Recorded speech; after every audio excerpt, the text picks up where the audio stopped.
રાજ્યમાં શિક્ષણ વિભાગની અનેક ગંભીર બેદરકારીઓ સામે આવતી હોય છે.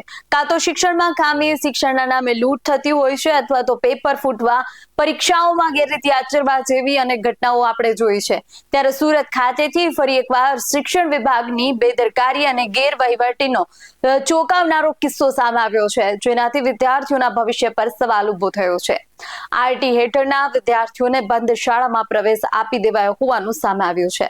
નમસ્કાર, BS9 TV ન્યૂઝ સાથે હું છું આપની સાથે જાસ્મીન. સુરત જિલ્લામાં શિક્ષણ વિભાગની વહીવટી બેદરકારીનો મામલો સામે આવ્યો છે. આરટી હેઠળ બંધ સ્કૂલમાં વિદ્યાર્થીને પ્રવેશ ફાળવી દેવામાં આવ્યો છે. શાળા અસ્તિત્વમાં છે કે નહીં તેની તપાસ કર્યા વગર જ આરટી પ્રવેશ ફાળવી દેવામાં આવ્યો. માહિતી મુજબ દેલાડવા ગામમાં બંધ પડેલી ખાનગી શાળામાં આરટીના વિદ્યાર્થીઓને પ્રવેશ ફાળવાયો. વિદ્યાર્થીઓને પ્રવેશ અપાયેલી સાઉથ ઇન્ડિયન મોડર્ન સ્કૂલ બંધ હોવાનો ખુલાસો ત્યારે થયો જ્યારે વાલી શાળા પર એડમિશન માટે પહોંચ્યા. એક તરફ સરકાર આરટી હેઠળ શિક્ષણનો હક પૂરો પાડવામાં આવ્યો હોવાનો ઢંઢેરો પીટે છે, તો બીજી બાજુ બંધ પડેલી શાળામાં વિદ્યાર્થીને પ્રવેશ ફાળવી દેવામાં આવ્યો છે. સમગ્ર ઘટનાએ શિક્ષણ વિભાગના વહીવટ અને પર અનેક સવાલ ઉભા કર્યા છે. અને સુરતના ડિંડોલી વિસ્તારમાં રહેતા એક વાલીએ ફોર્મ ભરતી વખતે દેલાડવાની સાઉથ ઇન્ડિયન મોડર્ન સ્કૂલની પસંદગી કરી, તેમજ પ્રથમ રાઉન્ડમાં વાલીએ આ શાળામાં પ્રવેશ ફાળવી પણ દેવામાં આવ્યો.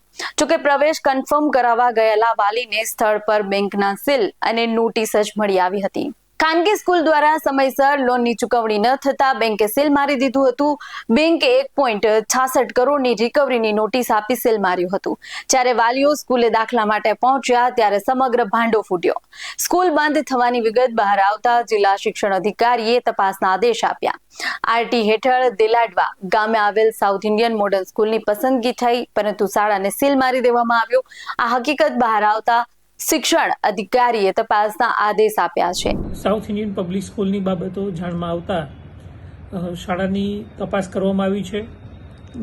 પ્રેસ મીડિયામાં તો વિગતો તારીખ 27ના રોજ આવી છે, પરંતુ આ પહેલાં જાણ થતાં શાળાની માન્યતા રદ કરવા માટેની કમિટી બનાવવામાં આવી છે. તેની તપાસ પણ થઈ ચૂકી છે. આ ઉપરાંત શાળાના સંચાલક મંડળ પાસેથી એફિડેવિટ મેળવી લેવામાં આવ્યું છે. 1 જૂન સુધીમાં જો શાળા મૂળ સ્થળે શરૂ નહીં થાય તો શાળાની માન્યતા રદ કરવાની કાર્યવાહી કરી દેવામાં આવી છે. આ બાબતો ધ્યાનમાં આવી છે, પરંતુ વિદ્યાર્થીઓનું કોઈનું ભવિષ્ય બગડશે નહીં. આ જે પણ વિદ્યાર્થીઓ આ શાળામાં ભણતા હશે અથવા તો 55 જેટલી શાળાઓ જે માન્યતા રદ કરવાની કાર્યવાહી કરવામાં આવી છે, તમામ શાળામાં ભણતા વિદ્યાર્થીઓને અન્ય શાળામાં પ્રવેશ અપાવી, આરટી અંતર્ગતના વિદ્યાર્થીઓને પણ અન્ય શાળામાં પ્રવેશ અપાવી તેનું ભવિષ્ય નહીં બગડે તે માટે તકેદારી લેવામાં આવશે.